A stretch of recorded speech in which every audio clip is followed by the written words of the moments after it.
Okay, boleh. Saya nak tanya. So, soalan dia adalah dia punya kicap ni paling terlaju. So, boleh tak saya nak fokus kicap min ni sampai bila-bila? Nak tanya berapa lama dah kicap min ni ada? Dia viral dah 3 bulan. 3 bulan. Okay, Puan. Nak tanya.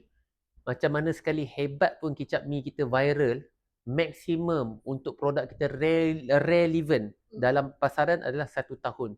Contoh iPhone 14 keluar iPhone 15, keluar iPhone 16, 1 tahun juga. So kita kena ada produk innovation. Mana ada satu produk yang boleh bertahan selama-lamanya dekat pasaran. Datuk Ali Shukri pun jual macam-macam juga, keluar pelbagai produk innovation.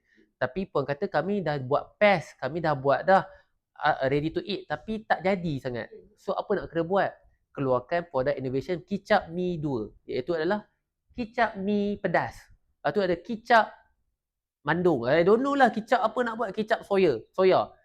So, tapi jangan buat beg kuning asing, buat variation. So kita pakai beg kuning yang sama. Sebab beg kuning ni dah ada 3,000 video. Dah ada banyak sold. Kalau buka beg kuning baru, sayang tak? Start balik. Macam saya punya buku raket dah laju. Tapi saya nak buat buku baru lagi. Kalau saya buka beg kuning, rugi lah. Saya buka lah satu lagi buku baru saya nak keluar, iaitu adalah buku Affiliate Buat Duit Raya Racket Edition.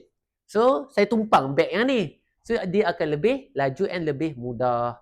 So, Puan nak tak nak, lagi 2 bulan ke 3 bulan, Puan kena fikir kicap yang lain. Kalau tak, sale akan drop. Akan automatically. Semua bisnes macam tu. Bukan kicap saja. Nike, Apple, semua ada innovation. Faham? Jangan terlalu selesa dengan product entry. Dia kena bijak innovation. Dapat